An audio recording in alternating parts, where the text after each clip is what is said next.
सभी को। आज प्रीलिम्स टोज में देखते हैं क्या क्या है। सबसे पहले न्यूज़ निकल कर आती है कि ONGC to start output from the KG basin in में। तो बेसिकली ये टॉपिक रहता है जिसमें पूछा जाता है कि different refineries where they are located, places पूछे जाते हैं बेसिकली, ठीक है ना। So will try to understand this. तो ये देखो, ये एक मैप है, जनरल मैप है, जिसमें कुछ इम्पॉर्टेंट रिफाइनरीज हैं जिनको हम याद रख सकते हैं। पहली है ततिपाका। ये जो ततिपाका है रिफाइनरी, ये है उड़ीसा में, ठीक है ना। तो एक ये इम्पॉर्टेंट है। देन बरौनी इम्पॉर्टेंट है, लेकिन I think everybody nose it is in Bihar. एक नुमालीगढ़ है, ठीक है, ये भी इम्पॉर्टेंट है। नुमालीगढ़ रिफाइनरी असम में है। देन कोयली रिफाइनरी MP में है। देन वाडीनार रिफाइनरी, ये भी फेमस है थोड़ी सी, तो I think everybody nose it is in Gujarat. तो ये हो गया। उसके बाद हम लोग देखते हैं एक लिस्ट, मतलब एक डॉक्यूमेंट, ऑफिशियल डॉक्यूमेंट था, तो उसमें देखो कौन कौन सी रिफाइनरीज़ के बारे में है कि जामनगर रिफाइनरी जो है वो largest refinery in the world है, ठीक है ना। देन वाडीनार गुजरात में है। तो ये एक लिस्ट आप देख लो। पारादीप आपको पता ही होगा। देन मनाली रिफाइनरी, ये तमिलनाडु में है, ठीक है। देन बीना रिफाइनरी, तो बीना तो पता ही होगा कि ये MP में है, थोड़ा सा मतलब लाइक कॉमन है, इस वजह से ऐसा बोल रहा हूँ। Then what else we have, Andhra Pradesh में ततिपाका रिफाइनरी, ना कि उड़ीसा में। तो हम लोगों ने क्या देखा था, हम लोगों ने देखा सही था, बोला गलत था। ततिपाका जो है आंध्र प्रदेश में है। चलो ठीक है। तो मेरे लिए इम्पोर्टेंट क्या था इसमें, इम्पोर्टेंट ततिपाका थी।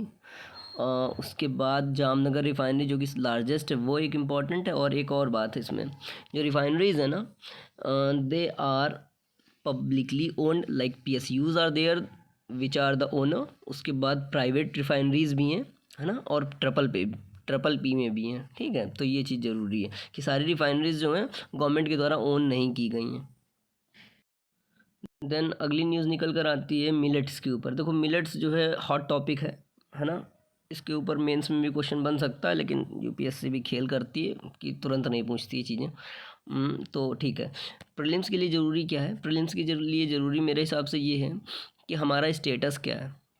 तो हमारा स्टेटस ये है कि we produce near about 42% millets in the world, है ना। तो हम क्या हैं, हम लार्जेस्ट प्रोड्यूसर हैं और सेकंड लार्जेस्ट एक्सपोर्टर हैं मिलेट्स के, ठीक है। और मिलेट्स जो है ग्रास फैमिली को बिलोंग करती है। दो चीज़ें हो गई। तीसरी चीज़ कि गवर्नमेंट ऑलरेडी प्रोवाइड करती है MSP मिलेट्स को लेकर के। कौन कौन से मिलेट्स को हम MSP प्रोवाइड करते हैं, यू कैन कमेंट इट। तो ये हो गई। देन जो अगली न्यूज़ इम्पॉर्टेंट है वो ये है चाइल्ड मैरिज। देखो चाइल्ड मैरिज तो है ये इम्पॉर्टेंट सोशल इशू, ठीक है। इसमें हम लोगों को समझने की ज़रूरत क्या है, हम लोगों को समझने की ज़रूरत दो चीज़ें हैं। पहली कि अगर चाइल्ड मैरिज हो जाती है तो उसके रेफरेंस में कि क्या ये वायलेट कर रही है, क्या ये इलीगल है या ये वॉइड है। मतलब चाइल्ड मैरिज मान लो हो गई तो क्या उसको निरस्त कर दिया जाएगा डायरेक्टली। तो उसमें एक्सप्लेनेशन ये है कि prohibition of child marriage act बोलता है कि अगर किसी माइनर से शादी हुई है, ठीक है, तो वो पहली चीज़ इलीगल है एक्ट के अंतर्गत, ठीक है। बट वो वॉइड नहीं है डायरेक्टली, पर से वॉइड नहीं है। वॉइड का मतलब कि मतलब उसको माना नहीं जाएगा, ऐसा नहीं है, ठीक है। वॉइड तब मानी जाएगी वो जब जो माइनर है ना, वो मतलब एक तरीके से अर्जी दे अपनी कोर्ट में, या वो अगर चाहे कि we do not give like our affirmation to the marriage, तो उस केस में इसको जो है वॉइड माना जाएगा। अदरवाइज़ अगर वो नहीं ऑब्जेक्ट करते हैं तो इसको वॉइड नहीं माना जाएगा। ये हो गई एक बात। अब हमको चाइल्ड मैरिज से रिलेटेड एक चीज़ और जान लेनी चाहिए कि एक इम्पॉर्टेंट जो कुछ बॉडीज़ इसमें रिलेटेड हैं वो हैं, उसमें सबसे इम्पॉर्टेंट बॉडी जो है वो है NCPCR, ठीक है। NCPCR जो है उसके ऊपर क्वेश्चन बनना भी चाहिए।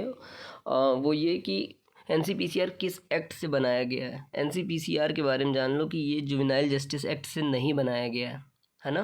जुवेनाइल जस्टिस एक्ट से क्या बनाया गया, कारा नाम की एक एजेंसी बनाई गई थी जो अडॉप्शन को जो है हैंडल करती है ना, चाइल्ड अडॉप्शन को। तो एनसीपीसीआर के बारे में जानो कि it is N statutory body set up under the commission for protection of child rights 2005। NCPCR comes under ministry of women and child development. State Commission for the Protection of Child also establishes under the Act. NCPCR has the power of civil court, it research and policy framing for the child safety. तो ये इसमें important चीज़ थी, ठीक है। एक और important चीज़ है that I would like you to see it and this is this कि 2013 में एक एक्चुअली जो चाइल्ड मैरिज का टॉपिक चल रहा है ना, उसके ऊपर एक बड़े अच्छा वीडियो बनाएंगे और नोट्स भी बनाएंगे उसके, क्योंकि इंपॉर्टेंट टॉपिक है। उसमें एक इम्पॉर्टेंट चीज़ ये है कि एक डेवलपमेंट थोड़ा सा आइडिया लग जाए कि miss Seema Begum daughter of Kasim Shah versus state of Karnataka, उस केस में 2013 में कर्नाटका हाई कोर्ट ने कहा था कि द एक्ट यानी कि child marriage act will have an over riding effect on the provisions of Muslim personal law under which a girl can marry upon attaining puberty, ठीक है। तो ये इसका डेवलपमेंट है, इसका अभी चल रहा है ये केस, है ना। यूसीसी वाला इश्यू को इससे जोड़ के देखना है। देन उसके बाद जो रीसेंट अभी डेवलपमेंट चल रहा है पॉलिसी में, वो ये है कि prevention of child marriage act bill 2021 अभी पास नहीं किया गया है। उसमें क्या किया जा रहा है कि women across all the religions उनकी एज बढ़ा दी जा रही है, age of marriage. Then Jaya Jaitly committee बहुत इंपॉर्टेंट है इसमें, ठीक है, तो वो इम्पॉर्टेंट है इसमें। और देन विल मूव एड।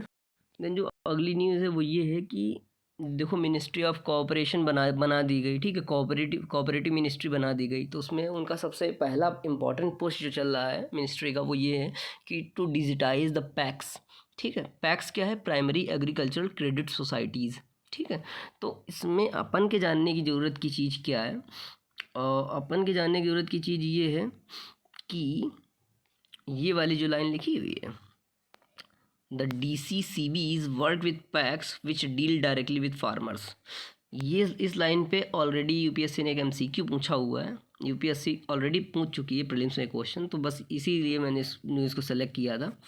तो उसमें हमारे जानने की ज़रूरत ये है कि आपको ये बताना है, पहले मैं आपको बता देता हूँ, ठीक है। वो ये कि जो शेड्यूल कमर्शियल बैंक हैं, जो RRBs हैं, regional rural banks and cooperatives हैं, ये जो तीनों हैं ना, ये रूरल फाइनेंशियल इंस्टीट्यूशंस हैं और ये किसानों को डायरेक्ट ऋण प्रोवाइड करते हैं, ठीक है, डायरेक्ट लोन प्रोवाइड करते हैं या फाइनेंशियल क्रेडिट प्रोवाइड करते हैं, ठीक है। तो क्वेश्चन ये निकल कर आता है, आप लोग आंसर कर सकते हैं कि जो नाबार्ड है, क्या नाबार्ड डायरेक्ट क्रेडिट प्रोवाइड करता है, यस और नो। ये रहा क्वेश्चन आपके लिए। देन इस समय जो कि बहुत चर्चा में है वो है ChatGPT, ठीक है। तो उसमें उससे रिलेटेड कुछ टर्म्स हैं जिनको I thought we should know them. पहली न्यूज़ समझ लेते हैं। न्यूज़ ये आई है कि गूगल क्या कर रहा है, Google's Bard to take on ChatGPT।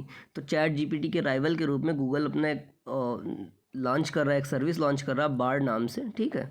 तो उसके बारे में ये सब जो कनेक्टेड चीज़ें हैं we will try to understand them basics, ठीक है। तो बेसिक्स में जानने की ज़रूरत हमारे लिए ये है कि जब हमें मशीन लर्निंग पढ़ाई जाती है, ठीक है, तो उसमें हम लोगों को एक टॉपिक रहता है कि ANN क्या होता है, ANN CNN RNN ऐसे करके ये न्यूरल नेटवर्क्स हैं, different types of neural networks हैं, तो इनके बारे में पढ़ाया जाता है। तो बेसिक जान लेते हैं पहला कि जो ANN होता है आर्टिफिशियल न्यूरल नेटवर्क, ठीक है। तो इसमें क्या होता है कि ANN जो सिस्टम होता है ना, उसमें डेटा लीनियरली फ्लो करता है वन डायरेक्शन में। बस ये इंपॉर्टेंट है जानने वाली चीज़ें, बहुत सारी और भी चीज़ें हैं पर ये सबसे कोर इंपॉर्टेंट चीज़ है कि डेटा लीनियरली फ्लो करता है, ठीक है, और हर एक नोड पे स्टोर नहीं हो रहा होता है, ठीक है। अब देखो CNN में क्या होता है, CNN का मतलब होता है कन्वोल्यूशन न्यूरल नेटवर्क। तो कन्वोल्यूशन का बेसिक मतलब क्या होता है, कन्वोल्यूशन का बेसिक मतलब होता है जैसे क्रोमोसोम्स होते हैं, क्रोमोसोम्स की जो स्ट्रक्चर आप देखेंगे तो वो कन्वोल्यूटेड होते हैं, मतलब लाइक है ना, वो लीनियर नहीं होते हैं, वो क्लियरली विजिबल नहीं होते हैं, क्लियर नहीं दिख रहे होते हैं, वो थोड़ा सा रस्सी जैसे तमाम सारी गांठें नहीं बन जाती वैसे टाइप का होता है वो, है ना। गांठ नहीं लगी होती पर वो काफ़ी जो कन्वोल्यूटेड होता है, कन्वोल्यूटेड बेसिक मतलब नॉट लीनियर, है ना। तो उसमें क्या है कि CNN जो है RNN और ANN दोनों की तुलना में ज़्यादा पावरफुल होता है, ठीक है।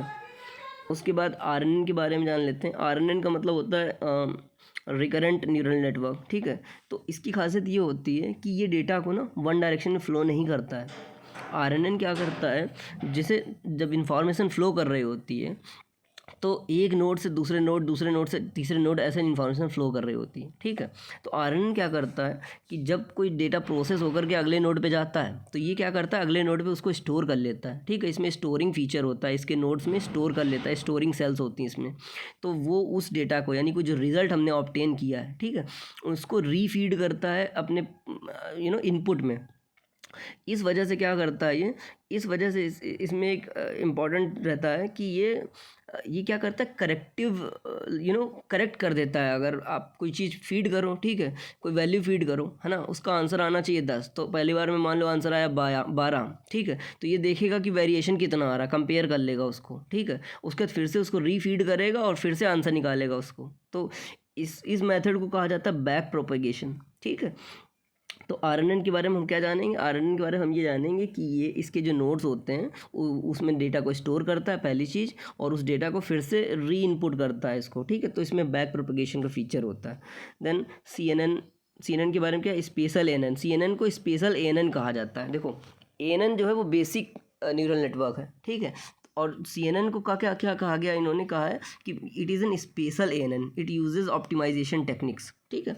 देन आरएनएन के बारे में, type of ANN used for speech recognition, handles variable inputs, है ना। चलो ठीक है, तो अब देखो इससे हमें ये समझ में आता है कि ये तीनों जो न्यूरल नेटवर्क्स हैं, आरएनएन, सीएनएन, ये हैं एएनएन के ही forms, they are modified forms, they are added with additional capabilities. For example RNN क्या करता है, बैक प्रोपेगेशन करता है, ठीक है। ये स्पीच रिकॉग्निशन में इस्तेमाल किया जाता है। स्पीच जो होती है वेरिएबल इनपुट होता है ना, तो ये चीज़ थोड़ा सा बेसिक इसमें बताने की कोशिश की गई है। Hope it helps. Thank you, good day.